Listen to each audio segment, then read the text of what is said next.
This story is about the Vikram and Betal. The title is What is the Relationship? ये कहानी विक्रम और बेताल के बारे में है, जिसका शीर्षक है रिश्ता क्या हुआ। पिछली कहानियों में हमने सुना कि किस तरह राजा विक्रमादित्य के जवाब देते ही बेताल उनकी पीठ पर से उड़कर घने जंगल में किसी पेड़ पर जाकर उल्टा लटक जाता है और राजा विक्रमादित्य बेताल को पकड़ने के लिए उसके पीछे भागते हैं। एक बार फिर राजा विक्रमादित्य ने बेताल को पेड़ पर से उतारा और अपनी पीठ पर लादकर योगी के पास जाने के लिए आगे बढ़ने लगे। फिर से बेताल ने राजा विक्रमादित्य को एक कहानी सुनाना शुरू की। बेताल कहता है, कई सालों पहले की बात है। चंद्रपुर नाम का एक राज्य हुआ करता था, जिस पर राजा हर्षवर्धन नाम के राजा का राज था। उसकी एक सुंदर पत्नी थी, जिसका नाम कल्याणी था, और एक बेटी भी थी। बेटी का नाम चारुलता था। चारुलता बड़ी हो चुकी थी और उसके विवाह का समय भी हो चुका था। मगर दूसरी ओर राजा हर्षवर्धन के अपने ही करीबी रिश्तेदार चुपके से उनका सारा राजपाट हड़प लेते हैं और राजा और उनके परिवार को राज्य से बेदखल कर देते हैं।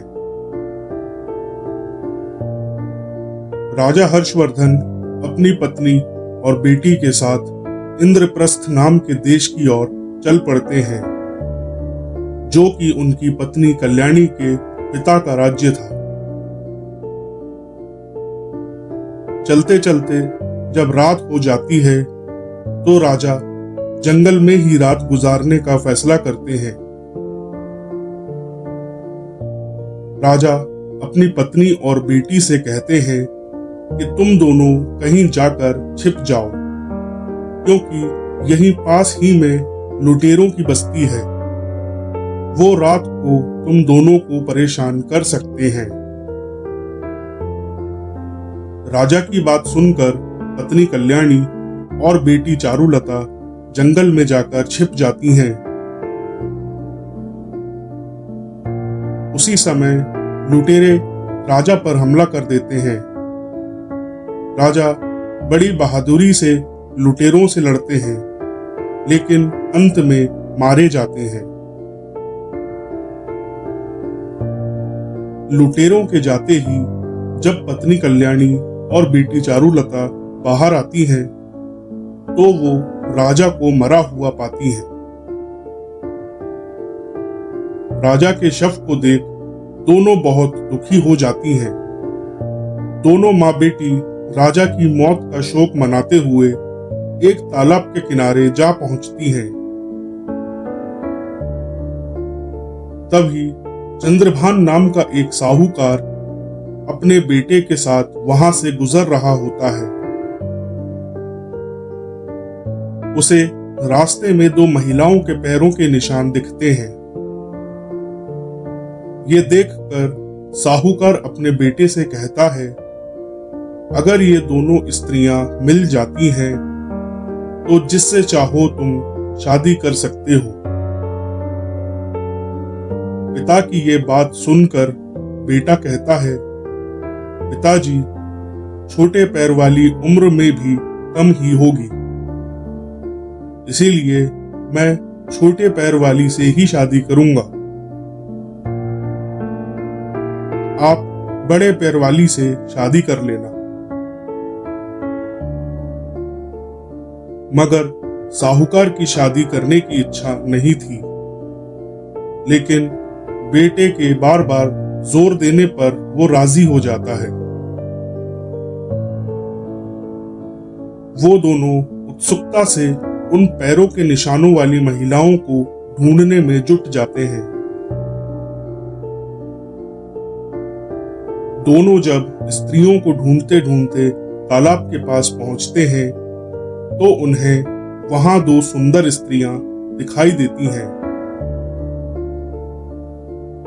साहूकार आगे बढ़कर दोनों स्त्रियों से उनका परिचय पूछता है। साहूकार का सवाल सुनने के बाद रानी कल्याणी अपनी सारी आप बीती साहूकार को बताती है। रानी की पूरी कहानी सुनकर साहूकार दोनों स्त्रियों को सहारा देने के लिए अपने घर ले आता है।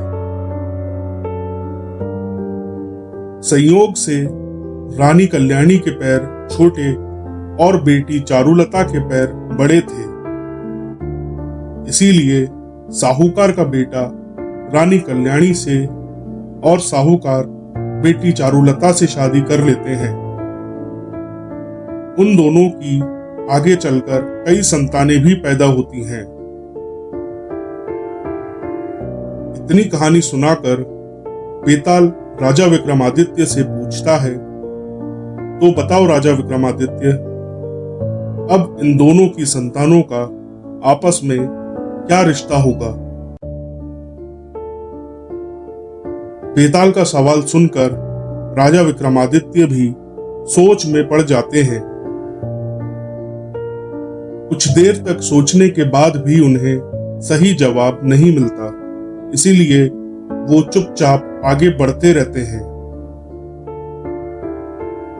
राजा विक्रमादित्य को काफी देर तक चुप देखकर बेताल कहता है, राजन, अगर तुम्हें इसका जवाब नहीं पता है तो परेशान होने की जरूरत नहीं है।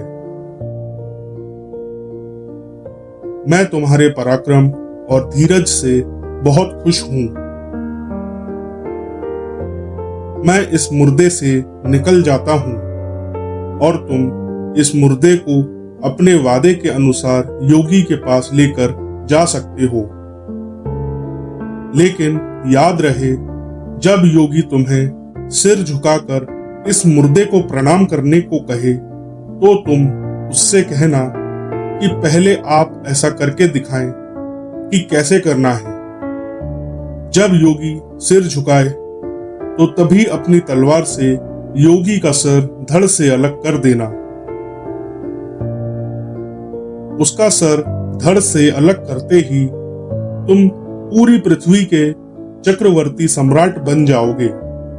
वहीं अगर तुमने उस योगी का सर धड़ से अलग नहीं किया तो योगी तुम्हारी बलि दे देगा और सिद्धि प्राप्त कर लेगा। इतना कहते ही बेताल मुर्दे के शरीर को छोड़ देता है और राजा विक्रमादित्य मुर्दे का शरीर लेकर योगी के पास पहुंच जाते हैं। इस कहानी से हमें यह सीख मिलती है कि बिना तथ्यों को जाने किसी भी निर्णय को लेने से बचना चाहिए। ऐसा करने से आने वाले समय में परेशानियों का सामना करना पड़ सकता है। जानकारी के बिना कोई भी निर्णय लेना बेवकूफी हो सकती है, क्योंकि ये आपको वास्तविकता का सही और संपूर्ण दृष्टिकोण नहीं देता है। ध्यान दें कि सही तथ्यों के आधार पर निर्णय लेने से जीवन में हमेशा ही सफलता प्राप्त होती है। कहानी समाप्त। धन्यवाद।